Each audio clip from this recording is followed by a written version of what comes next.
자, 일반적인 수출입 절차와 관련되어지는 부분에 대해서 확인을 하겠습니다. 우리는 현행 유니패스라 부르죠. 관세청 전자통관 시스템이라는 방식을 이용을 해서 전자통관을 원칙으로 하고 있습니다. 전자통관율 세계 1위입니다. 전 세계 어떤 나라도 우리나라처럼 전자통관율 확보가 많이 되어져 있는 나라는 없습니다. 그리고 일명 유니패스라 부르죠. 이 유니패스는 전 세계 세관에 수출이 되고 있어요. 그만큼 프라이드 의식을 가지셔도 되고, 전자통관율은 앞으로 모든 국가들에서 이루어져야 될 부분이고, 우리가 거기에서 대한민국이 선두적인 역할을 하고 있다. 거기에 대한 자부심, 그리고 종이 서류가 없어지면서 엄청나게 많은 연간 우리가 얻을 수 있는 비용 절감 효과도 굉장히 큰 제도라고 볼 수 있습니다. 자, 그래서 우리가 크게 수출 절차하고 수입 절차하고 확인을 할 건데, 일반적으로 절차상으로 봤을 때는 수출 절차는 그렇게 까다롭지 않아요. 반면에 수입 절차는 관세와 관련되어지는 부분이 있기 때문에, 그리고 불법적인 물품의 반입, 그리고 관세 포탈과 허위 신고와 관련되어지는 관세법상 범법행위와 관련되어지는 적발, 이런 것들 때문에 더 절차가 복잡하다라고 여러분들이 생각을 하시면 돼요.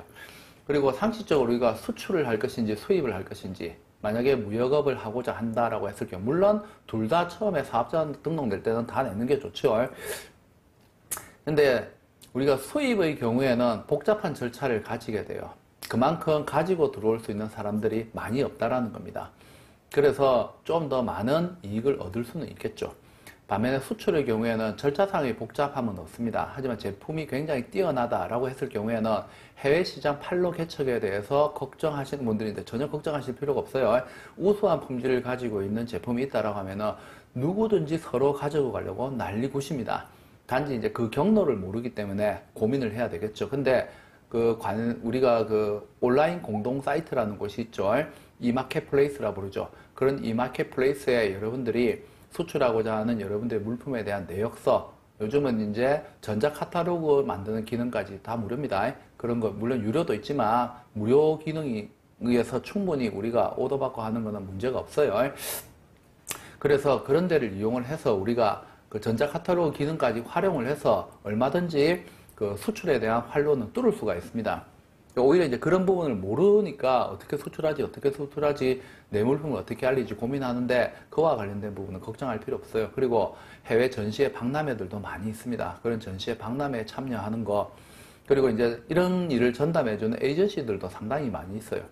그래서 에이전시들하고 거래관계를 별도의 수수료를 커미션을 주고 우리가 판로를 뚫는 방식. 어쨌든 내 제품을 내가 생산하고 뛰어난 물품이 있다라고 하면은 수출에 대해서는 판로 걱정을 안 하셔도 됩니다. 반면에 수입은 대부분이 이제 이런 생각을 해요. 물건 가지고 들어와서 온라인 판매를 하면 되지. 그렇게 해서 졸당 망하는 사람들이 너무 많지요. 물론 온라인 판매망도 잘 구축하게 되면 히트를 칠 수가 있고, 우리가 수입하고 관련되어지는 도매국이라든지 이런 거대한 도매 관련되어지는 사이트들도 많이 있습니다. 그리고 쿠팡이나 이런 여러 가지 많은 이제 오픈마켓을 활용을 할 수도 있겠죠. 근데 수입에 있어서는 어쨌든 우리나라는 아직까지 중간상을 무시를 못하게 됩니다. 그래서 유통망을 잘 확보를 하고 있어야 돼요. 유통 경로를 잘 확보하고 있게 되면은 오프라인상의 유통, 그 다음에 온라인상의 우리가 판매와 관련되어진 여러 가지 노력, 이런 것들이 결합이 되게 되면은 수입의 경우에도 훨씬 더 빨리 성장을 할 수가 있습니다. 이 대금 결제 방식에 따라서 수출 수입 절차는 전부 다 다릅니다. 그래서 일단은 우리가 기본적으로 신용장이라는 방식을 전제로 해서 일반적인 수출 절차, 수입 절차를 한번 확인을 해보도록 하겠습니다. 제일 처음에 수입 절차부터 할 건데, 일단은 여러분들이 사업 계획을 세우시고 창업을 하시게 된다. 그렇게 되면은 어떤 물건을 구매해서 판매를 할지를 잘 선정을 해야 되겠죠. 이미 국내에 많은 기업들이 진출해져 있다라는 그런 물품들이다. 동종 업종들이 많다. 대체품들이 있다. 별로 성공할 수 있는 아이템은 아니에요. 그리고 온라인망도 중요하지만 오프라인망도 중요하죠. 그래서 유통망이 어떻게 형성되어 있는지 그게 먼저 확보가 되어져 있습니다. 그 확보가 되어진 상태에서 우리가 수입에 대한 계획을 세워야 되겠죠. 그리고 당의 물품을 수입을 하고자 할 때 인허가 요건이 있는지 없는지 확인을 해야 돼요. 일반적으로 우리가 인허가 요건이 없을 것 같죠? 있습니다. 그리고 우리가 법령상에서 다 달라요. 그 무효가와 관련된 법규가 상당히 많기 때문에 특정한 법에서는 당해 물품이 그 수입과 관련되어지는 데서 규제가 심하지 않을 수도 있는데 특정한 법에서는 굉장히 까다로운 절차를 요구할 수 있습니다. 그래서 전반적으로 이와 관련된 내용을 사전에 다 확인을 하셔야 돼요. 그래서 그 금지품인지 제한 승인 품목인지 자동 승인 품목인지 확인을 하셔야 돼요. 그래서 제한 승인 품목인 경우에는 승인 허가를 받으면은 그리고 그 사업자 요건을 갖추게 되면은 수입을 할 수가 있습니다. 자동 승인 같은 경우에는 일정한 요건 없이 그냥 물건 가지고 들어올 수 있는 물품들이에요. 근데 그 제조 생산 과정이 복잡하고 그 다음에 그 사람 인체와 관련되어지는 부분에 대한 접촉이 강해지면 강해질수록 그 절차나 방식은 복잡하다 보시면 돼요.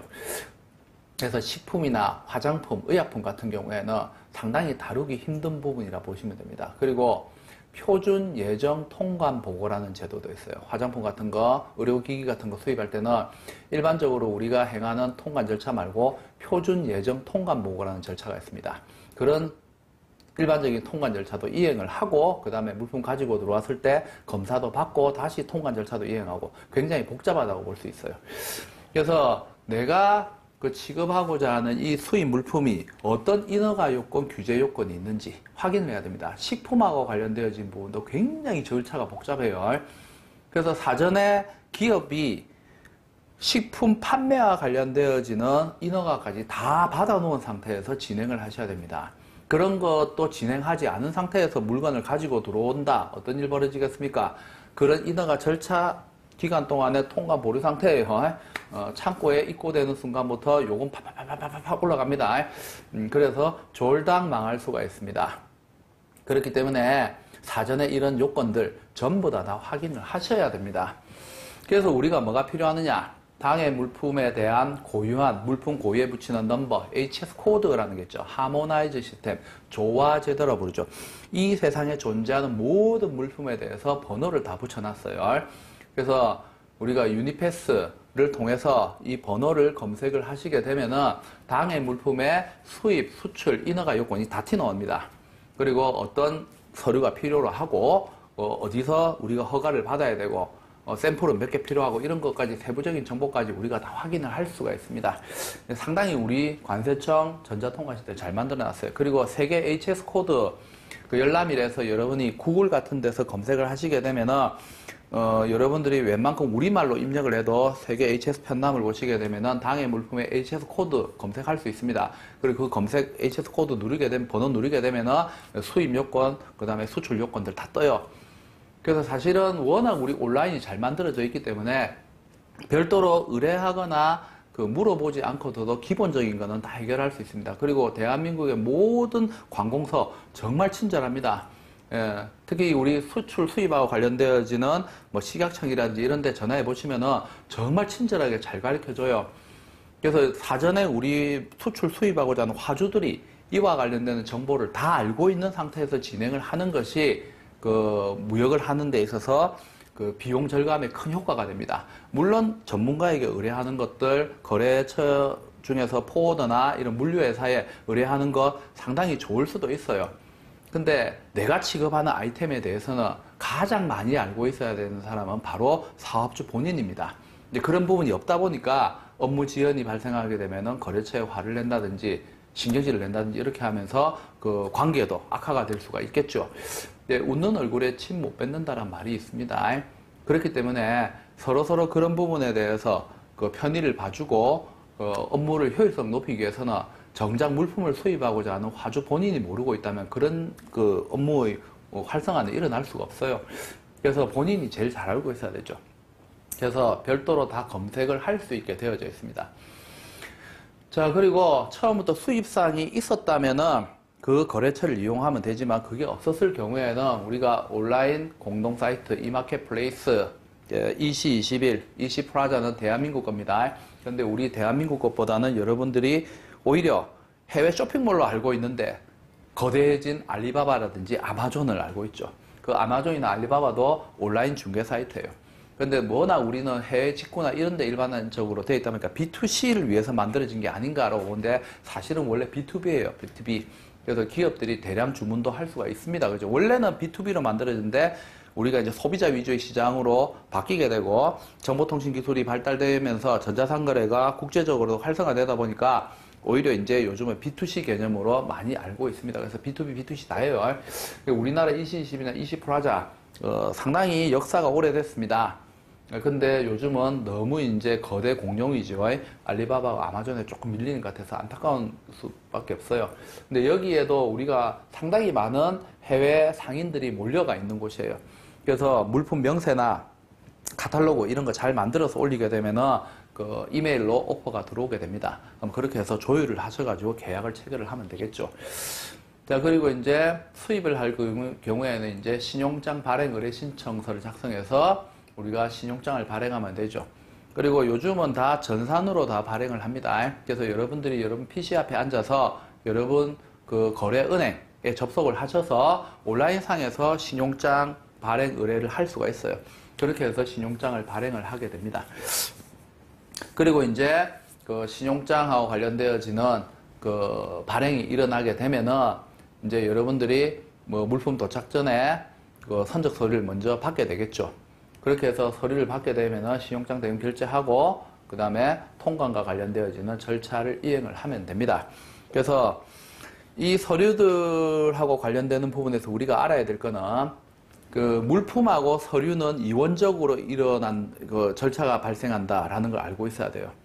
그래서 우리가 선박회사를 통해서 선화증권을 제시하고 화물인도 지수죠. 딜리버리 오더를 받아서 물품을 끄집어내는 행위, 요거 한 개 따로 하셔야 되고, 그 다음에 국가 행정행위와 관련되어지는 서류 절차, 바로 통관 절차죠. 통관 절차. 요거 별도로 하셔야 돼요. 그래서 이원화가 이루어져요. 두 가지가 그 동시에 일어나는 게 가장 이상적이에요. 근데 이 포워도 따로, 그 다음에 관세사 따로 해서 진행을 하다 보면 어떤 일이 벌어지냐면 한쪽은 빨리 업무가 진행되는데 한쪽이 늦게 업무가 진행될 수가 있어요. 어쨌든 두 개 다 업무가 처리가 돼야 우리가 물품을 끄집어낼 수가 있습니다. 그래서 한쪽으로 몰아주는 게 좋아요. 그래서 거래 관세사 쪽에 의뢰해도 그 포워딩 업체들 따로 있고 포워더 쪽에 의뢰해도 거래 관세사가 따로 있어요. 그래서 한쪽으로 의뢰를 하셔야 됩니다. 그래서 물류회사에 의뢰를 해서 그 연결되어지는 관세사를 통해서 통관해서 동시에 진행을 하든지 아니면 관세사 쪽에 의뢰를 해서 관세사하고 거래하고 있는 그 물류회사하고 관련되어서 인도지시서 나오게 해가지고 진행을 하든지 이렇게 하셔야 되는데 요걸 따로 쓰게 되면은 사실은 이쪽은 빠른데 한쪽은 늦을 수가 있어요. 그렇게 되면 결국 하주가 손해를 보게 됩니다. 근데 뭐 어쩔 수 없이 인맥 관계 때문에 그럴 수 있어요. 뭐 회사 오너께서 그 자기 남동생이 관세다. 그럼 통관 이쪽에 할 수 있어요.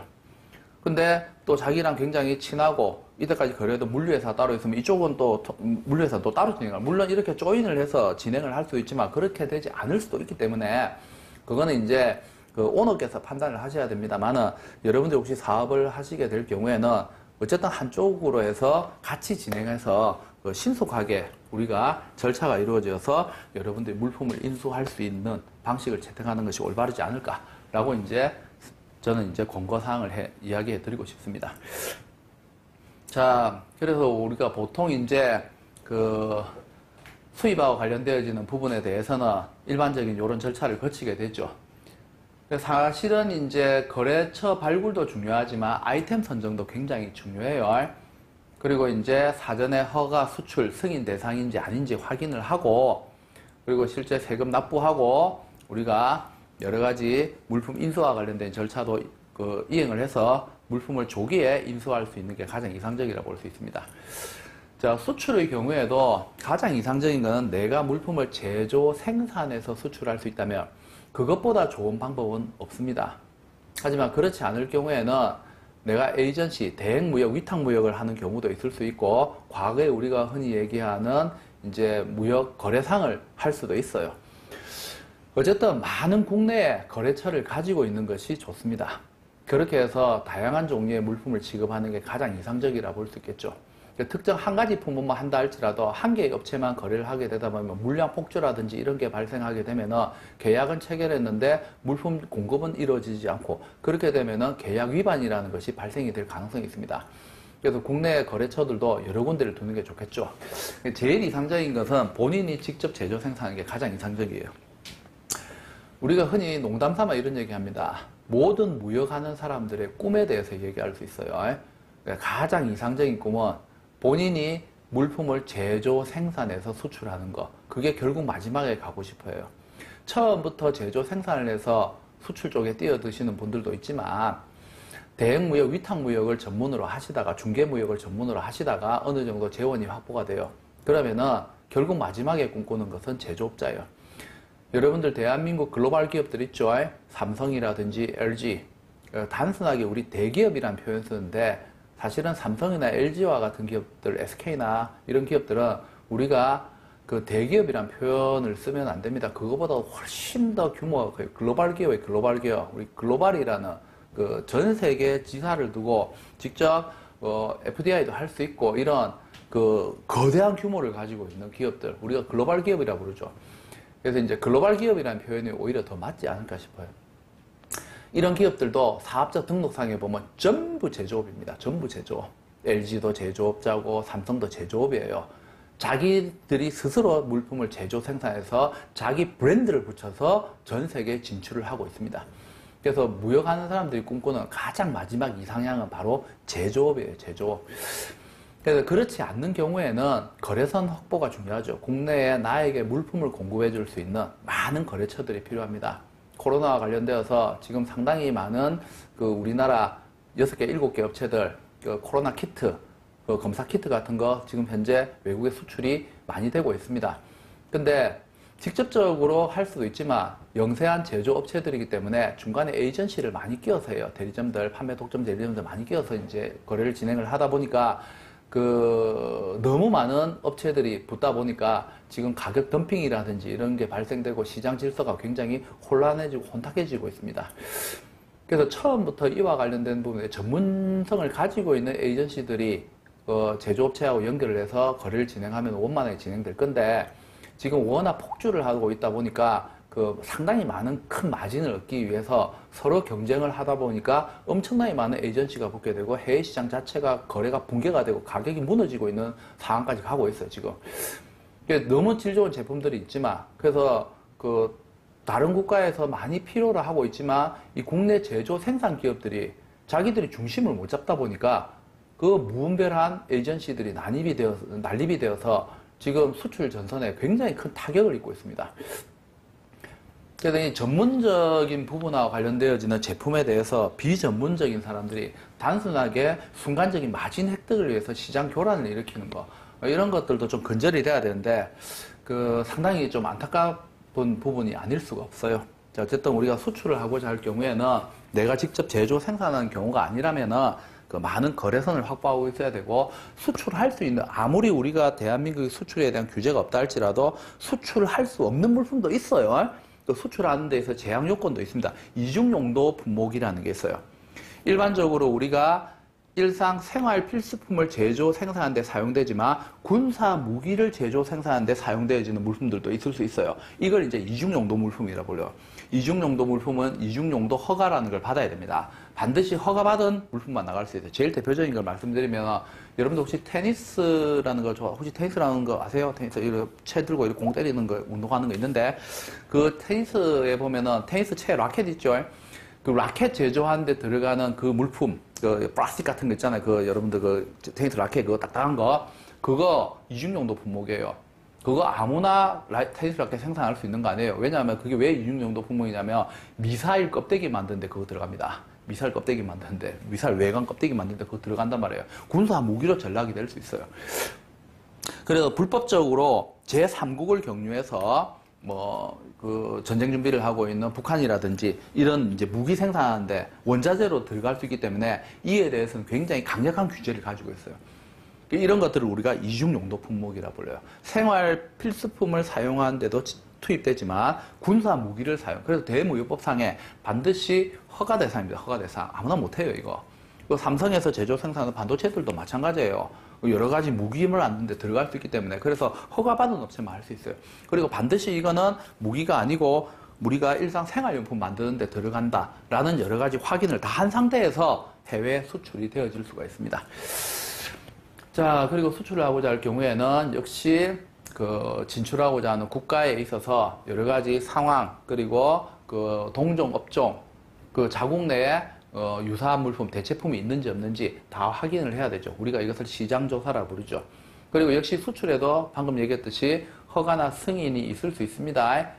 역시 유니패스 또는 세계 HS 편람을 검색을 하셔서 HS 코드를 검색을 해보시고 수출과 관련되어지는 라이센스, 허가가 있어야 되는지 먼저 확인을 해야 돼요.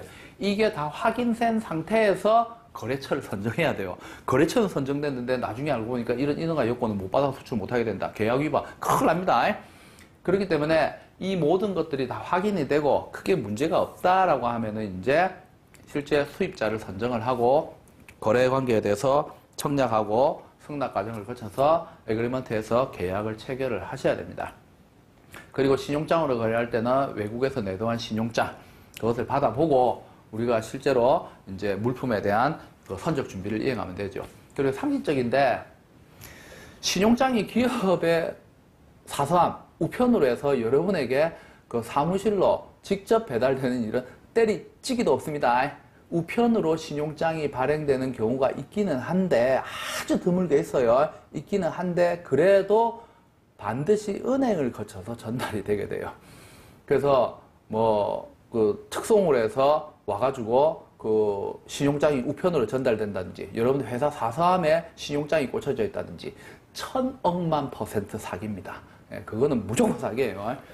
근데 이렇게 당연한 내용인데도 사기당한 사람이 있습니다. 정말 웃깁니다. 아주 많아요. 아주 많아요. 정말 기가 막혀요. 예, 근데 넘어가요. 왜? 펼쳐보는 순간 US 달러 뺑! 돈 보고 이제 그거밖에 눈에 안 보이는 거예요. 그러다 보니까 우리 헛똑똑이라 부르죠. 오히려 사기당할 것 같지 않은데 대부분 사기당해요. 큰 기업들도 많이 당합니다. 이런 거는 상식적으로 우리가 이해할 수, 지금 보면은, 그런 일이, 근데 본인은 얘기, 아니, 실제로 눈 딱 보면 다르다. US 달러, 뭐, 그런 일이 벌어집니다. 자, 그리고 자금 조달이 필요한 경우에는 기존에 실적이 많이 있는 경우에는 무역금융을 이용해서 국가보증서를 바탕으로 해서 우리가 그 자재 대금을 구할 수가 있어요. 그렇게 해서 물건을 제조 생산해서 수출을 할 수가 있습니다. 특히 이제 보험하고 관련되는 부분, 우리가 해상에서 사고가 발생될 가능성이 있기 때문에 이와 관련되는 부분에 있어서 CIF라든지 CIP를 이용을 할 경우에는 계약서에서 단가를 정할 인도 조건을 인도 규칙을 정했을 경우에는 보험 계약도 체결을 해야 되죠. 그리고 수출 신고하고 수출 신고 수리받아서 수입 필증 반드시 받아야 됩니다.